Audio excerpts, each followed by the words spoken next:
pages 269 to 282, Unit 4, Learning. In the early 1940s, University of Minnesota graduate students Marion Breland and Keller Breland witnessed the power of a new learning technology. Their mentor, B.F. Skinner, would become famous for shaping rat and pigeon behaviors by delivering well-timed rewards as the animals inched closer and closer to a desired behavior. Impressed by Skinner's results, the Brelands began shaping the behavior of cats, chickens, parakeets, turkeys, pigs, ducks, and hamsters. They eventually formed Animal Behavior Enterprises and spent the next half-century training more than 15,000 animals, from 140 species for movies, traveling shows, amusement parks, corporations, and the government. While writing about animal trainers, journalist Amy Sutherland wondered if shaping had uses closer to home. If baboons could be trained to skateboard and elephants to paint, might the same techniques work on that stubborn but lovable species, the American husband? This book's crazy. To find out, she trained her husband, Scott. Step by step, she began thanking Scott if he threw one dirty shirt into the hamper. If he threw in two, I'd kiss him. And as he basked in my appreciation, the piles became smaller. After 2 years of thinking of my husband as an exotic animal species, she reported, my marriage is far smoother, my husband much easier to love. Like husbands and other animals. We learn from experience. Indeed, nature's most important gift may be our adaptability, our capacity to learn new behaviors that help us cope with our changing world. We can learn how to build grass huts or snow shelters, submarines or space stations, and thereby adapt to almost any environment. Learning breeds hope. What is learnable, we can potentially teach, a fact that encourages parents, educators, coaches, and animal trainers. What has been learned, we can potentially change by new learning, an assumption that underlies counseling, psychotherapy, and rehabilitation programs. No matter how unhappy or unsuccessful or unloved we are, that need not be the end of our story. No topic is closer to the heart of psychology than learning. In earlier units, we considered how we learn to think critically, and the learning of visual perceptions and of a drug's expected effect. In Unit 5, we will see how the brain encodes, stores, retrieves, and ultimately uses learning, and how learning shapes our thinking and language. In later units, we will see how learning affects our motivations and emotions, and other personalities and attitudes. Here in this unit, we will examine the heart of learning, classical conditioning, operant conditioning, the effects of biology, and cognition on learning and learning by observation. Okay. Second. My glasses are falling off. Okay. So I'm going to be writing my outline as we do this. So I will take breaks and tell you what I'm writing down as we go, because I do need to get that done. So this, I feel like it's going to go more in depth because this is just the intro. So I'll write more later. Okay. Oh, there's someone outside my door. 1 second. Oh, they went in their room. Okay. Module 26, How We Learn and Classical Conditioning. How do we learn? In learning, by learning, we humans adapt to our environments. We learn to expect and prepare for significant events such as food or pain, classical conditioning. We learn to repeat acts that bring rewards and avoid acts that bring unwanted results, operant conditioning. We learn new behaviors by observing events and people, and through language we learn things we have neither experienced nor observed, cognitive learning. But how do we learn? Okay.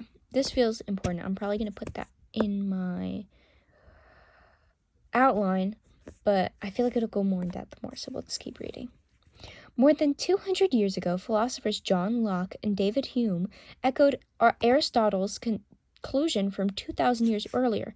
We learn first by association. Our minds naturally connect events that occur in sequence.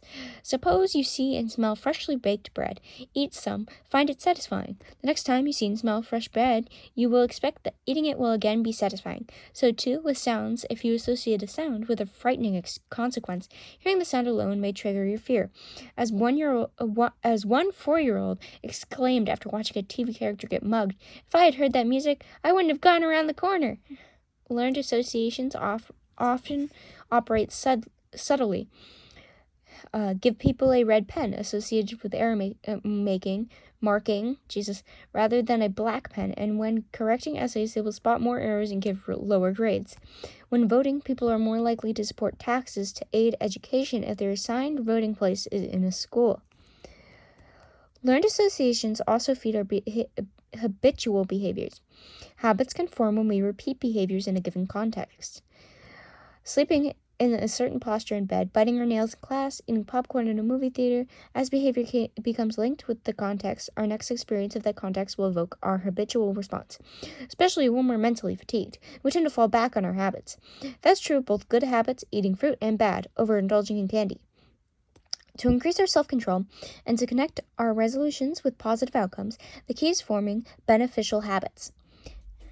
Oh, there's someone outside my door again.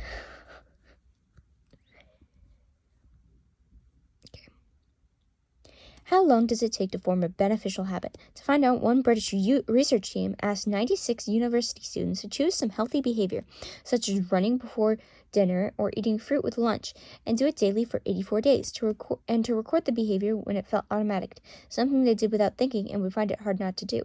On average, behaviors became habitual after about 66 days.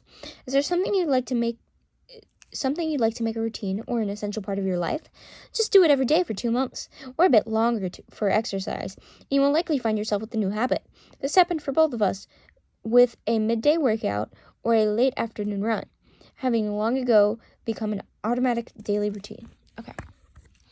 1 second, I'm going to take a drink and then I'll start writing my outline for that page. I'll probably go page by page, and if there's a lot in like one paragraph, then I'll stop after that paragraph. So I have some blueberry tea with me.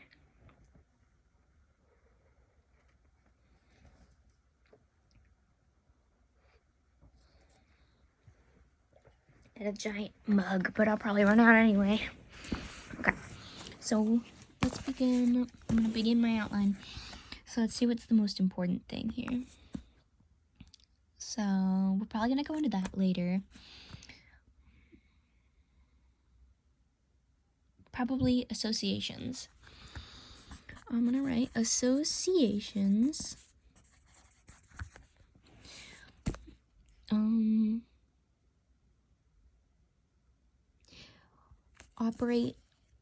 Usually operate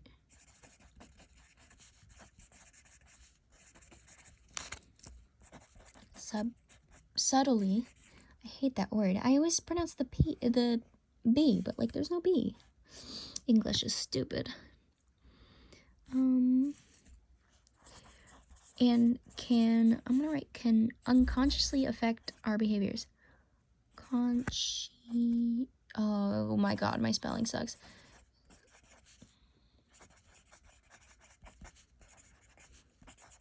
Behaviors. If I spell things wrong and you notice, just don't say anything. I'd rather live with the embarrassment. I have a hard time spelling things correctly. Okay.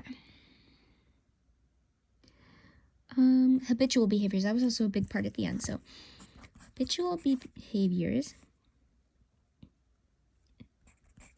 Habitual behaviors.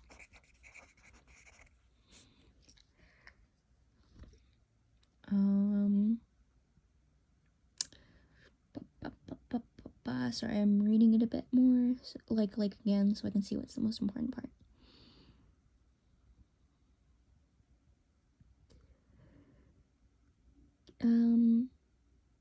Can get us, when formed,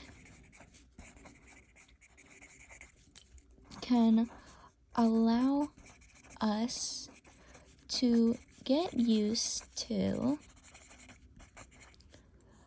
performing a certain task and can be beneficial. That's spelled wrong. Whatever. Oh, it's fishial. There we go. Or what's the opposite of beneficial? Oh my god, what is it called? What's the word? Beneficial or detrimental. I don't know how to spell detrimental. detrimental. Sure. She's not grading for spelling. It doesn't matter. Anyway, I think that's pretty good for that page. Yeah, okay. Next page. Other animals also learn by association.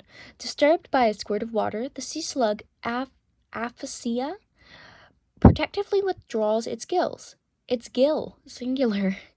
If the squirts continue, as happens naturally in choppy water, the withdrawal response diminishes. We say the slug habituates. Habituation is what happens when repeated stimulation produces a waning responsiveness. But if the sea slug repeatedly receives an electric shock just after being squirted, its protective response to the squirt instead grows stronger. The animal has associated the squirt with the impending shock. Complex animals can learn to associate their own behavior with its outcomes.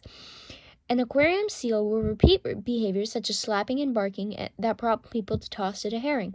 By linking two events that occurred close together, both sea slugs and seals are exhibiting associative learning. The sea slug associates the squirt with an impending shock. The seal associates slapping and barking with a herring treat. Each animal has learned something important to its survival, anticipating the immediate future. This process of learning associations is called conditioning. It takes two main forms. In classical conditioning, we learn to associate two stimuli and thus anticipate events. A stimulus is any event or situation that evokes a response. We learn a flash of lightning signals an impending crack of thunder. When lightning flashes nearby, we start to brace ourselves. We associate stimuli that we do not control, and we respond automatically, exhibiting respondent behavior.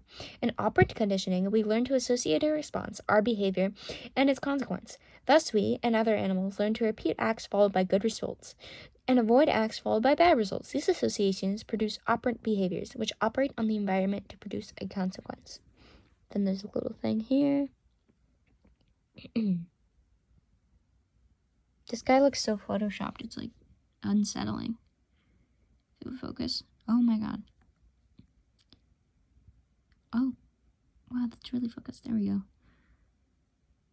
He looks so weird. Anyway, I'm going to take a drink and then we'll write a little bit more in my outline.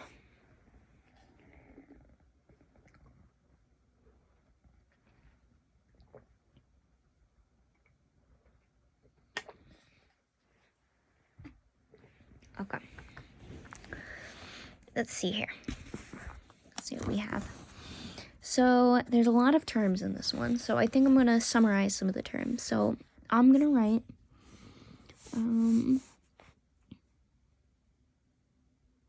habituates, habituating, is adapting to a repeated stimulus. And I'm going to say associative learning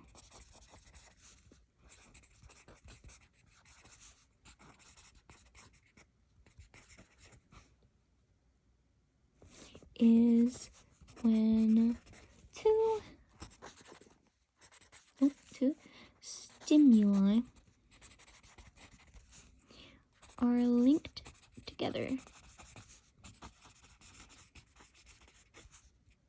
Okay, and then I'm going to write classical conditioning.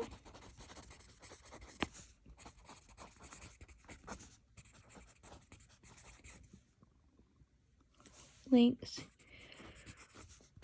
to stimuli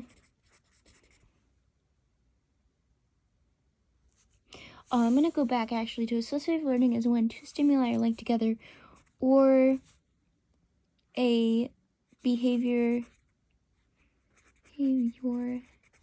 plus consequence. Oh, I'm running out of room.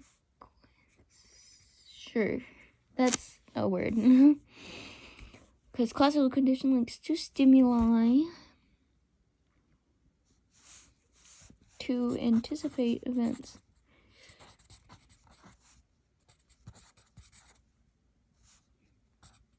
Anticipate. Oh, I spelled that wrong. Anticipate. It should be P-A-T. Anticipate events. Yeah. Operant conditioning operant operant conditioning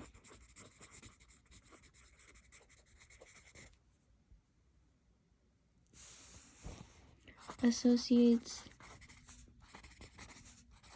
a response with an outcome.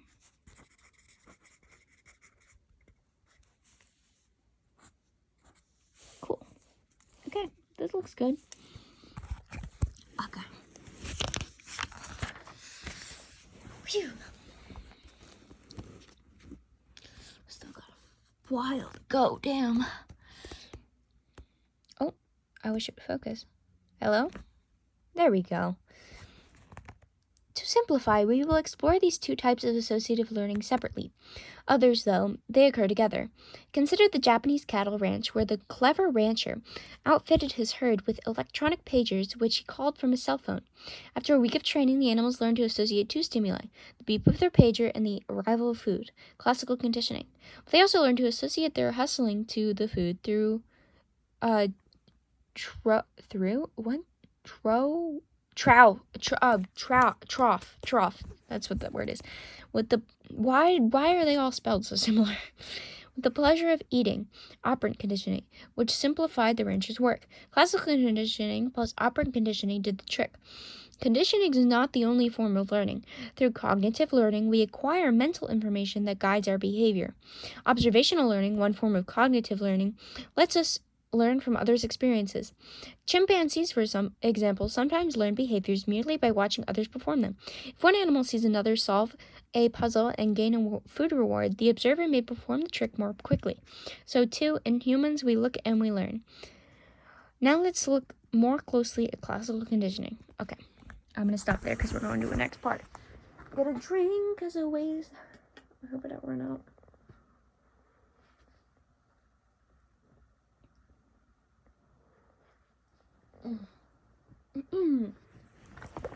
Okay, so I'm going to write cognitive learning and observational learning. Cognitive learning. I should write bigger, that way it looks like it takes up more room.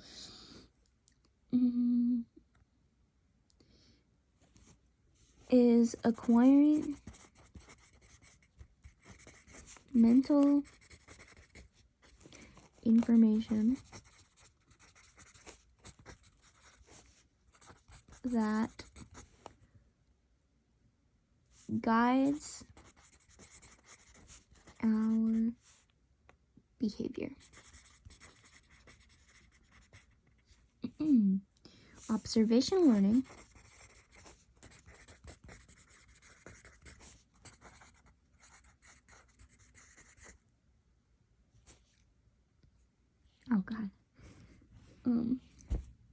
observational learning lets us learn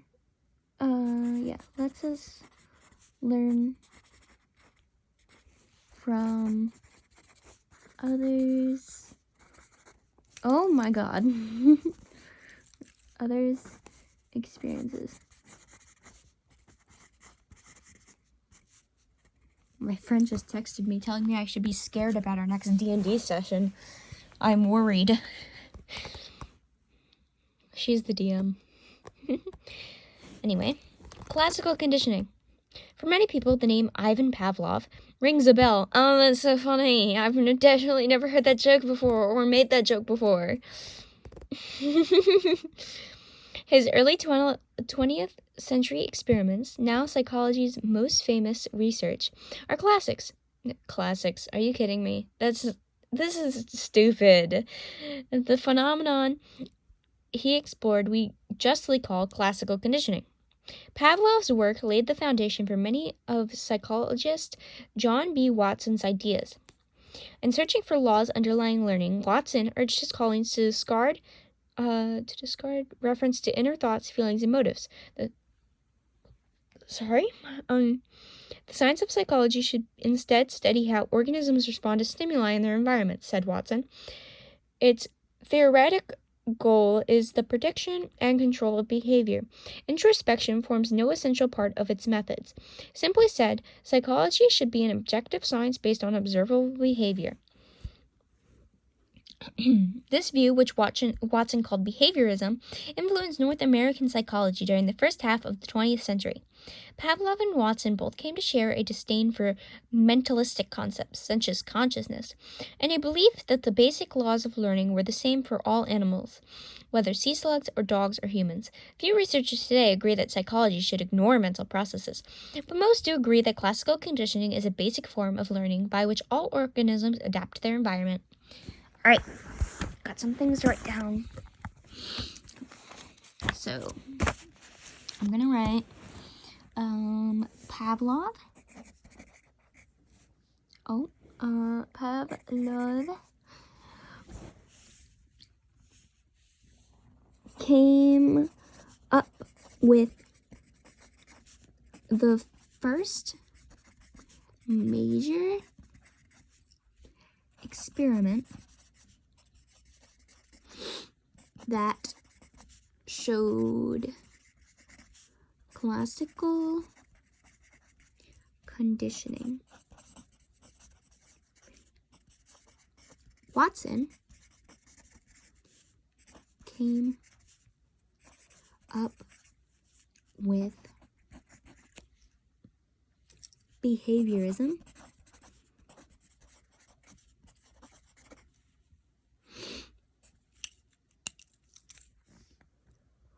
And believed behavior should not reference mental processes. Processes. There we go. That sounds pretty good. Another drink.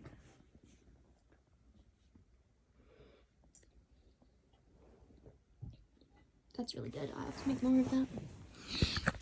Okay. Pavlov's experiments. Pavlov was driven by a lifelong passion for research. After setting aside his initial plan to follow his father into the Russian Orthodox priesthood, Pavlov earned a medical degree at age 33 and spent the next 2 decades studying dogs' digestive system. This work earned him Russia's first Nobel Prize, but it was his novel experiments on learning, which consumed the last 3 decades of his life, that earned this feisty, intense scientist his place in history. Pavlov's new direction came when his creative mind seized on an incidental observation. Without fail, putting food in a dog's mouth caused the animal to salivate. Moreover, the dog began salivating not only to the taste of the food, but also to the mere sight of the food, or the food dish, or the person delivering the food, or even at the sound of that person's approaching footsteps. At first, Pavlov considered these psychic secretions an annoyance until he realized that they pointed to a simple but fundamental form of learning. Pavlov and his assistants tried to imagine what the dog was thinking and feeling as it drooled in anticipation of the food.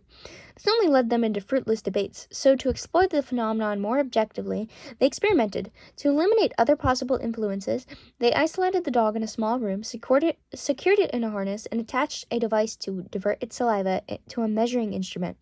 From the next room, they presented food, first by sliding it in a food ball, later by blowing meat powder into the dog's mouth at a precise moment. They then paired various neutral stimuli, events the dog could see or hear, but didn't associate with food in the dog's mouth. If a sight or sound regularly signaled the arrival of food, would the dog learn the link? If so, would it begin salivating in anticipation of the food? The answer proved to be yes and yes. Just before placing the food into the dog's mouth to produce salivation, Pavlov sounded a tone. After several pairings of tone and food, the dog, now anticipating the meat powder, began salivating to the tone alone. In later experiments, a buzzer, a light, a touch on the leg, even a sight of a circle set off the drooling. This procedure works with people, too. When hungry young Londoners viewed abstract figures before smelling peanut butter or vanilla, their brains soon responded in anticipation to the abstract images alone. Okay.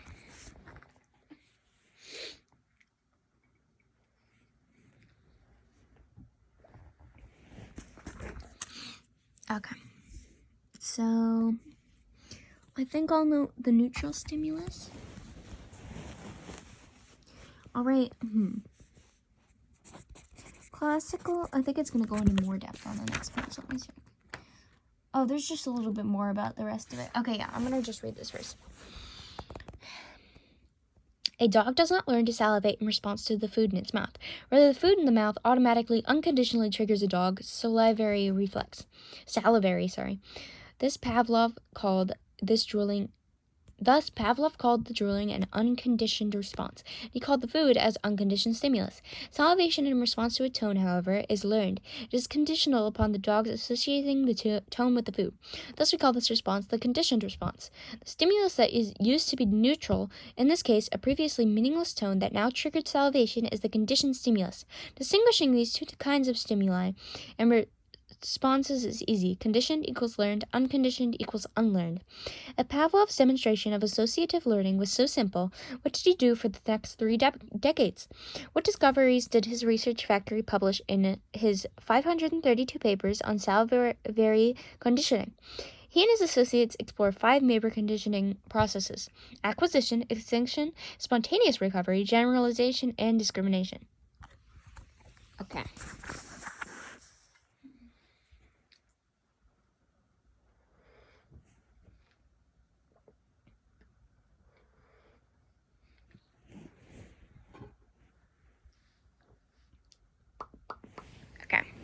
Okay.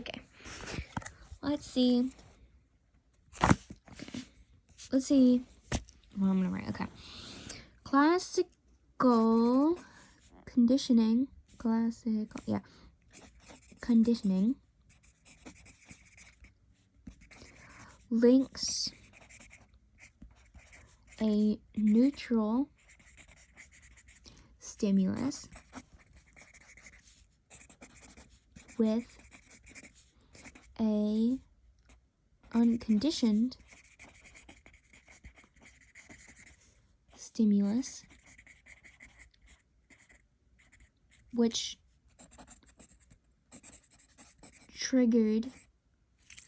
on its own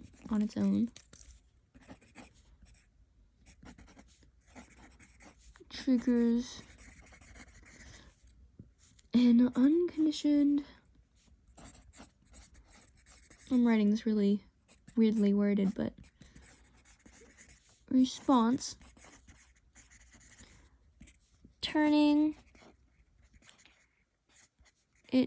the NS into a conditioned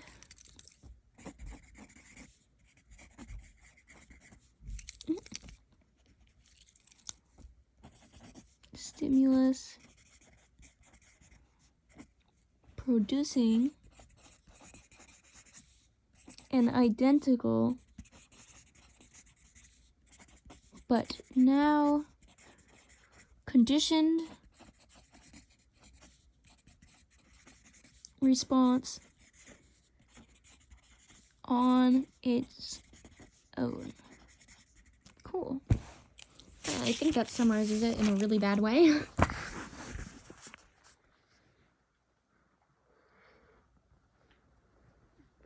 God, talking this much makes me really thirsty.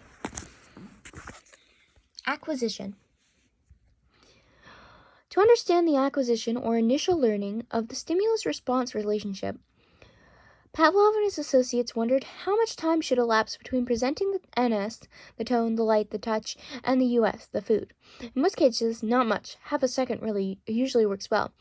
What do you suppose would happen if the food appeared before the tone, rather than after? Would conditioning occur? Not likely. Conditioning usually won't occur when the NS follows the US.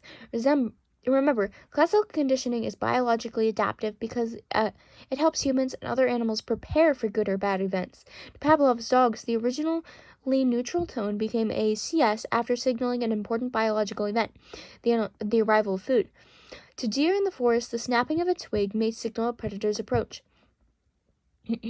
Research on male Japanese quail shows quail shows how a CS can signal another important biological event. Just before presenting an unapproachable female quail, the researchers turned on a red light. Over time, as the red light continued to herald the female's arrival, the light alone caused the male quail to become excited. They developed a preference for their cage's red light district, and when a female appeared, they mated with her more quickly and released more semen and more sperm. This capacity for classical conditioning supports reproduction. Sexual conditioning also occurs in rats. When their early sexual experiences are with partners scented with a particular odor, rats later displayed a preference for similarly scented partners. In humans, too, objects, smells, and sights associated with sexual pleasure, even a geometric figure in one experiment, can become conditioned stimuli for sexual arousal. Onion breath does not usually produce sexual arousal, but when repeatedly paired with a passionate kiss, it could become a CS and do just that. The larger lesson: conditioning helps an animal survive and reproduce by responding to cues that help it gain food, avoid dangers, locate mates, and produce offspring. Learning makes for yearning. Jeez, my voice is gonna suck after this.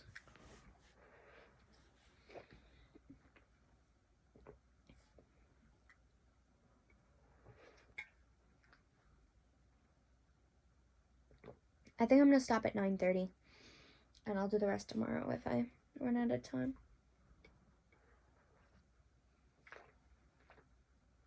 I should have started earlier, but I had stuff to do. All right.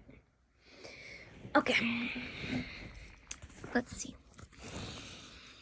Running out of room here. So, I'm going to write acquisition.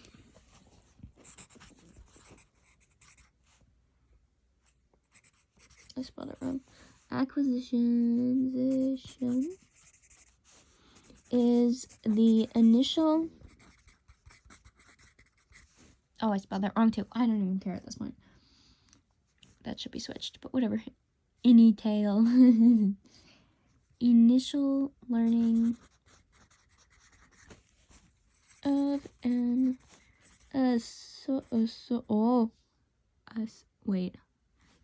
association.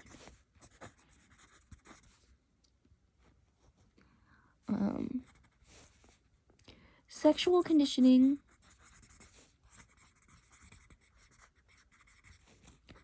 can take place as well, leading to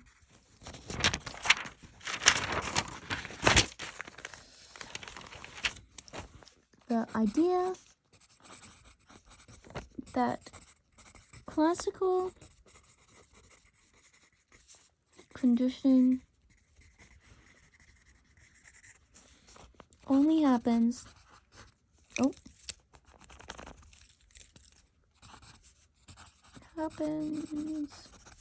with biological processes. Cool. Okay, 1 second. I need to stretch. I'm gonna get carpal tunnel.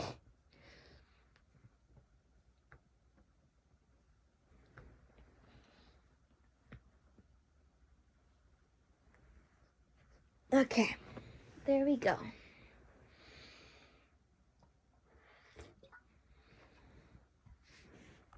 Next page. Okay. So how many more pages do we have? One more turn after this. Okay, almost there. Okay. Through higher order conditioning, a new NS can become a new CS without the presence of a US. All that's required is for it to become associated with a previously conditioned stimulus. If a tone regularly signals food and produces salivation, then a light that becomes associated with the tone, light, tone, food, may also begin to trigger salivation. Although this higher order conditioning, also called second order conditioning, tends to be weaker than the first order conditioning, it influences our everyday lives. Imagine that something makes us very afraid, perhaps a guard dog associated with a previous dog bite.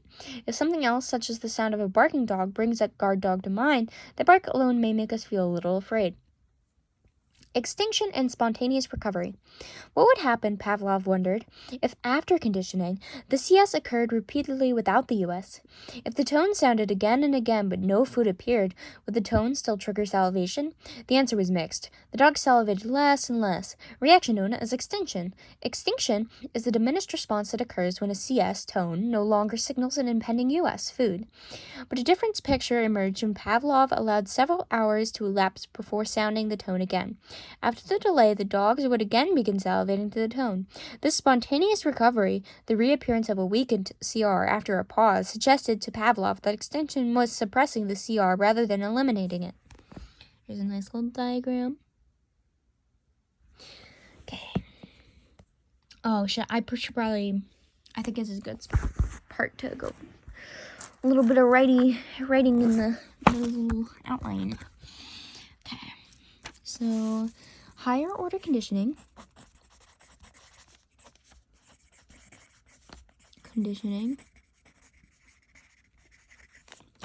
associates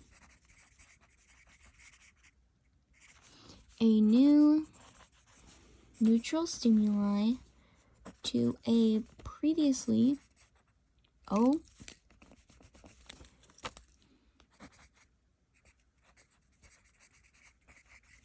conditioned. I should just write CS, whatever. Stimulus. It is weaker. Okay,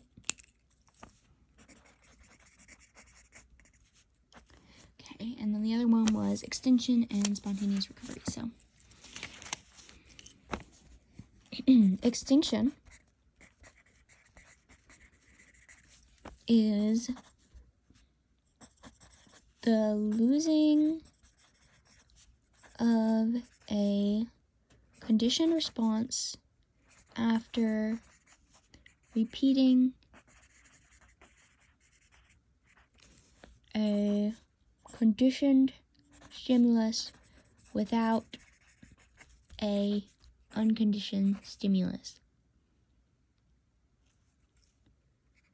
Okay. Spontaneous recovery is a sudden apparent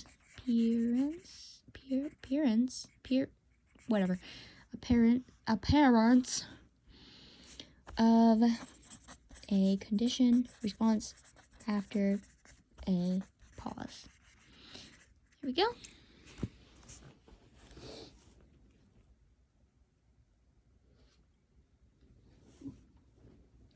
Okay.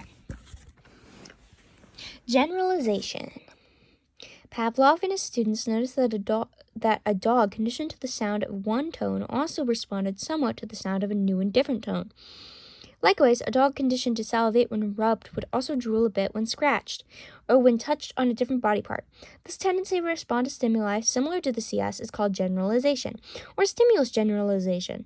Generalization could be adaptive, as when toddlers who learn to fear moving cars also become afraid of moving trucks and motorcycles. And generalized fear can linger years after being tortured. One Argentine writer reported still flinching with fear at the sight of black shoes, his first glimpse of his torturers as they approached his cell.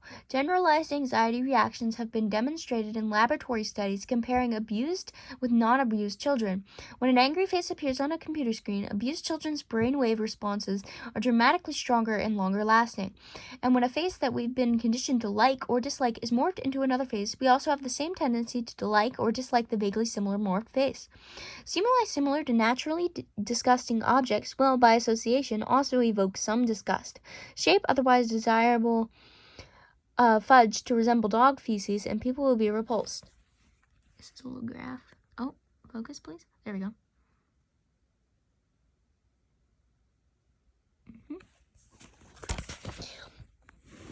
Here we go. Ditto when sewage gets recycled as pure drinking water. Toilet tap, yuck. In each of these human examples, people's emotional reactions to one stimulus have generalized to similar stimulus. All right, let's go on to discrimination. I think it continues. Yeah, we can go all the way there. Discrimination. Pavlov's dogs also learn to respond to the sound of a particular tone and not to the other one. One stimulus predicted the US and other tones and others did not. This learned ability to distinguish between a conditioned stimulus and other irrelevant stimulus is called discrimination. Being able to recognize differences is adaptive. Slightly different stimuli can be followed by vastly different consequences. Facing a guard dog, your heart may race. Facing a guard dog, it probably will not.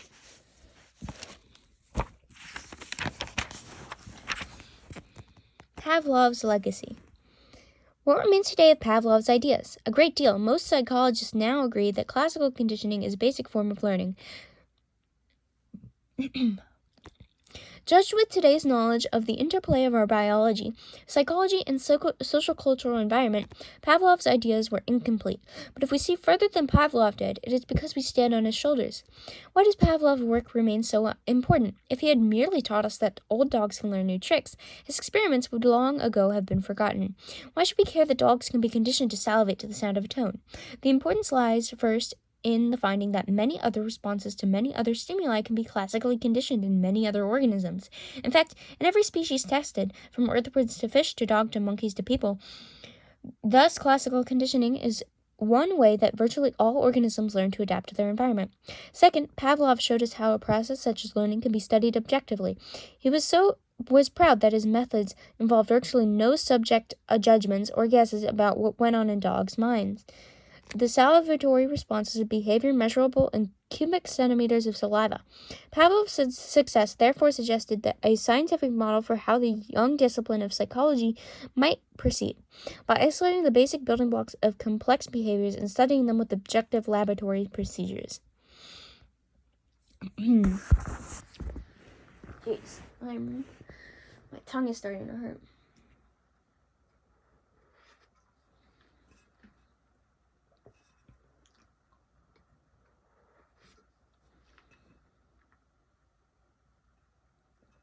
Okay. Let's do some outlining. Back a little bit. So a generalization.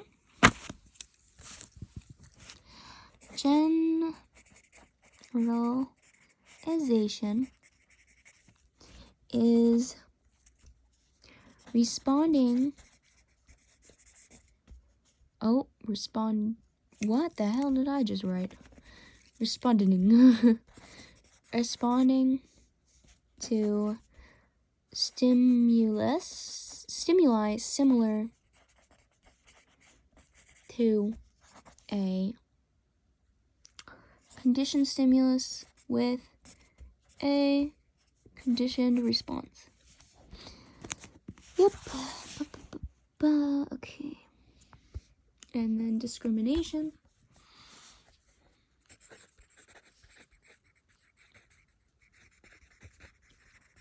is separating similar stimuli and only giving a conditioned response to the conditioned stimulus. One sec, I need another drink.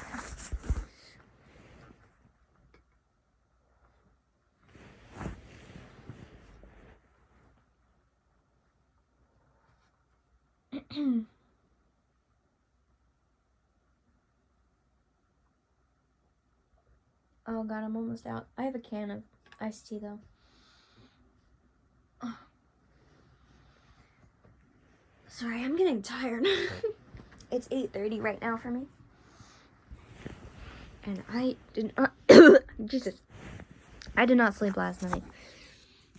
because I was working on an art project, so a little tired. Okay, so then the other important point was all organisms can be classically conditioned. Pavlov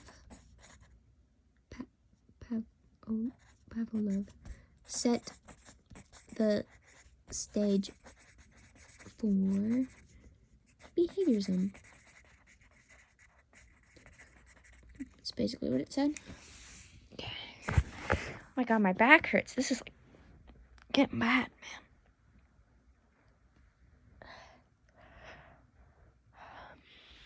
man. I should have started earlier. That's my bad. We're almost done this section, though. Then we just have 4 more.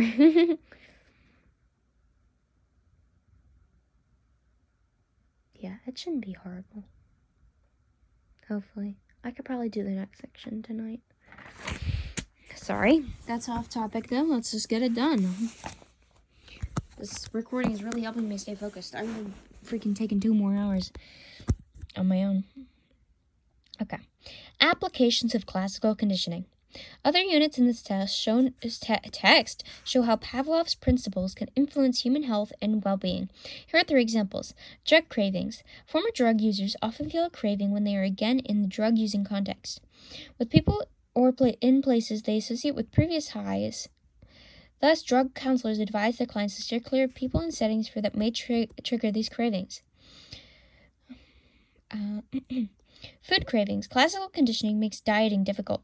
We readily associate sugary substances with an enjoyable sweet sensation. Researchers have conditioned healthy volunteers to experience cravings after only 1 instance of eating a sweet food. Eating 1 cookie can create hunger for another. People who struggle with that weight often have eaten unhealthy foods thousands of times, leaving them with strong conditioned responses to eat the very foods that will keep them in poor health. Such a wall of text here. Immune responses. Classical conditioning even works on the body's disease-fighting immune system. When a particular taste accompanies a drug that influences immune responses, the taste by itself may come to produce an immune response. Oh, damn, really? That's cool. Pavlov's work also provided a basis for Watson's idea that human emotions and behaviors, though biologically influenced, are mainly a bundle of conditioned responses. Working with an 11-month-old, this is little Albert. Watson and his graduate student Rosalind Rayner Harris showed how specific fears might be conditioned. Like most infants, little Albert feared loud noises but not white rats. Watson and Rayner presented a white rat, and as little Albert reached to touch it, struck a hammer against a steel bar just behind his head. After 7 repeats of seeing the rat and hearing the frightening noise, Albert burst into tears at the mere sight of the rat.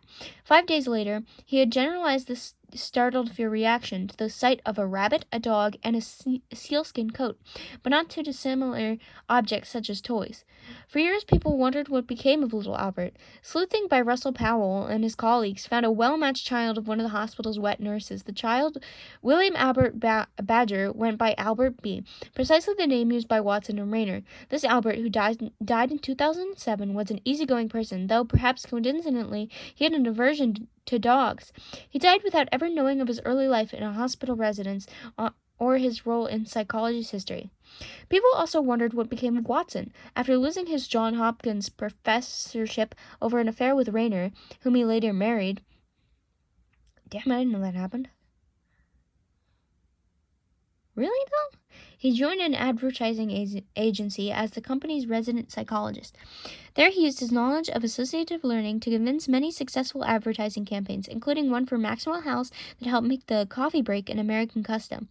The treatment of little Albert would be unethical by today's standards. Also, some psychologists had difficulty repeating Watson and Rayner's findings with other children.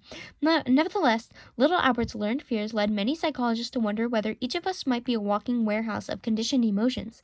If so, might extinction Procedures or new conditioning help us change our unwanted responses to emotion arousing stimuli. One patient who for 30 years had feared entering an elevator alone did just that. Following his therapist's advice, he forced himself to enter 20 elevators a day. Within 10 days, his fear had nearly vanished. With support from airline AirTran, comedian writer Mark Malkoff likewise extinguished his fear of flying. He lived on an airplane for 30 days. Taking 135 flights that had him in the air 14 hours a day. After a week and a half, his fears had faded and he began playing games with fellow passengers. His favorite antic was the toilet paper experiment. He put one end of a roll in the toilet, unrolled the rest down the aisle, and flushed. The entire roll would be sucked down in 3 seconds. In Unit 8, we will see more examples of how psychologists use behavioral techniques such as counter-conditioning to treat emotional disorders and promote personal growth. Woo! Okay. So, applications.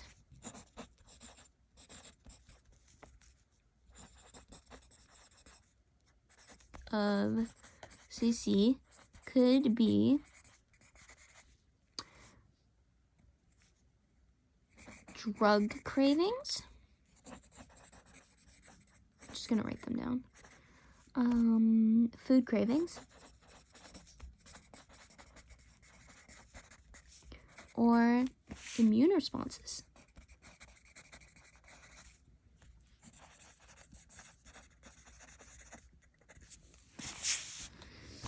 Little Albert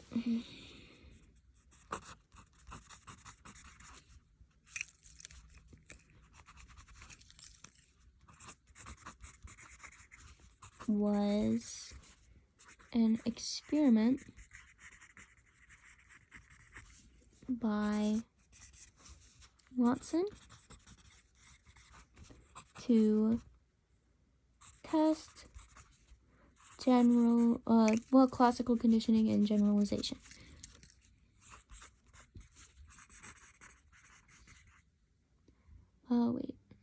Yeah.